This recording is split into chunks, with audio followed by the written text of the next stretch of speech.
you're looking at, my opinion is, you're looking at one of the most vital economic drivers of the next 10 to 15 years. And I think if you're going to be a world leader in the economic standpoint, but also from the military and the intelligence standpoint, you have to control, you have to be the leader in this technology. If you're not the leader, you cannot be that far behind.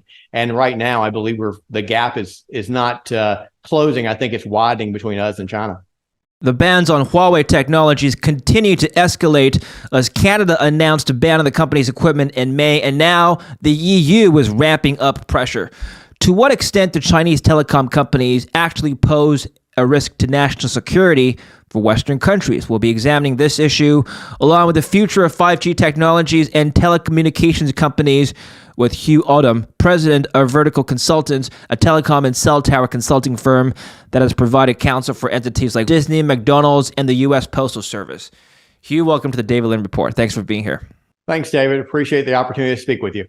So, Hugh, we'll be talking about telecommunications companies as an investment theme and also the future development of 5G technology. But first, let's start with some recent news. So this coming out of Europe, the EU industry chief, Thierry Breton, on Thursday urged more EU countries to join the 10 that have restricted or banned China's Huawei and ZTE from their 5G telecoms networks, citing risks to their bloc's collective security.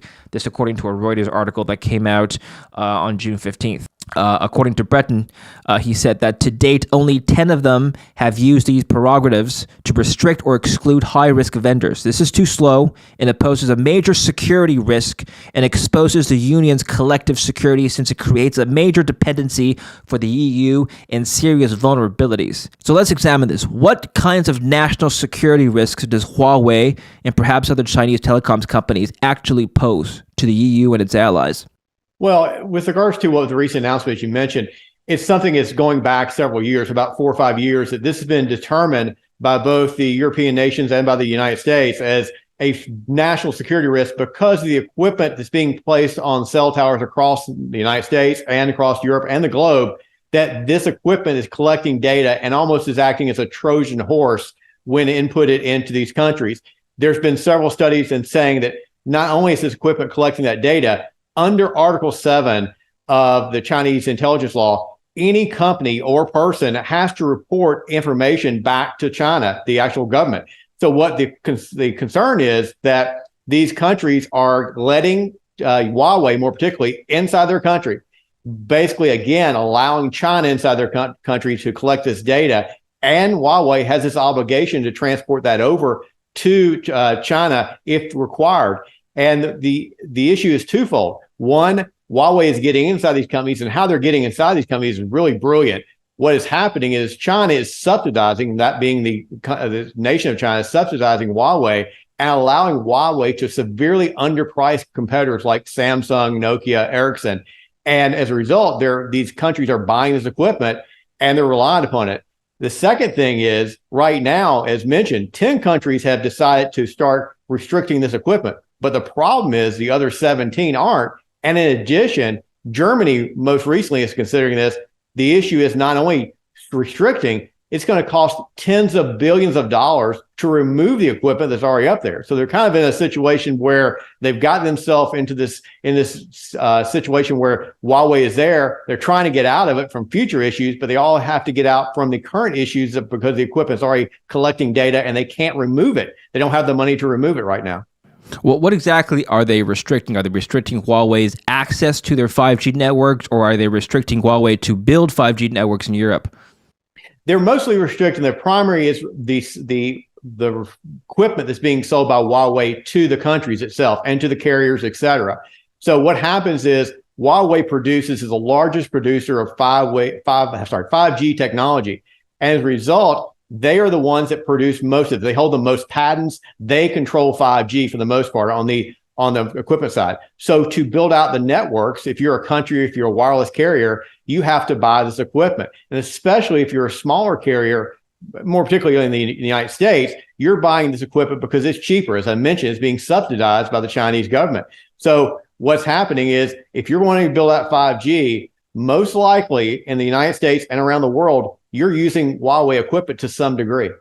The EU is not the only economic bloc to deem Huawei is a national security threat. The U.S., as you mentioned, has long viewed Huawei as a threat to national security. Can you outline the various concerns of Huawei in regards to national security, for the U.S. at least? Well, from the U.S. perspective, what's happening now, the U.S. government has basically stated that it's a national security risk because of the data collection issues. What they're saying is that this equipment is unsecure. And basically, think of it this way, you're driving down the road, especially in rural America, and you hit off of a cell tower. That information is being moved through the equipment on that cell tower. Some of that equipment is Huawei based, is China based. The collection of the data is then processed and pushed over, and if need be, taken by the Chinese government. So what the U.S. is saying on a grand scope is that data is at suspect. And this is not just individuals. This is sites, especially in rural America, near military installations and intelligence installations, that a collection of data goes on. This is something we're seeing. It's amazing the amount of cell sites with Huawei equipment around military bases throughout the United States. So you're seeing this on a U.S. base, and as you mentioned, on a global base, that Huawei and the Chinese government have used this, again, as a way to get in and collect data to gain superiority in intelligence gathering around the world. Canada, this news follows Canada as well, which also banned Huawei from its telecoms networks. I think members of the Five Eyes intelligence community, so Canada, Australia, the US, Britain, they've all taken measures to curb Huawei from gaining access to the 5G networks. Is there any evidence that the intelligence community has presented that demonstrates that Huawei is indeed spying on either corporate entities and or government officials?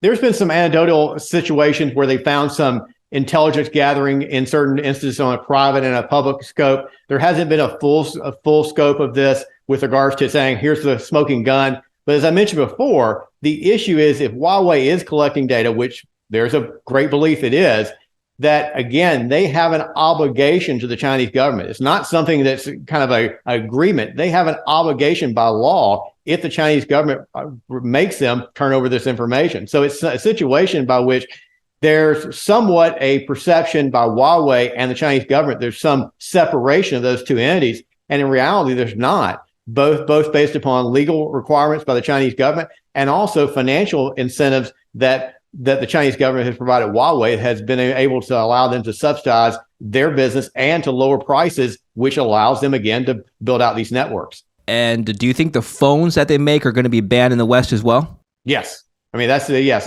They're going to get, with regards to, I think what you're going to, there's some ways they can sneak that through basically through other manufacturers. But I think what you're going to see eventually is really a crackdown on all Huawei equipment from basically phones all the way up to the 5G network, from the infrastructure, I mean, with the actual equipment that goes on the cell towers, et cetera. So you're going to see, as you mentioned, EU is moving that way. The United States has already moved that way, Canada, et cetera. That is going to be the course of action. Now, there's a back and forth. China is not standing still and saying, hey, we're just going to allow this. They're shooting back and they're putting some restrictions on U.S. and European countries as well.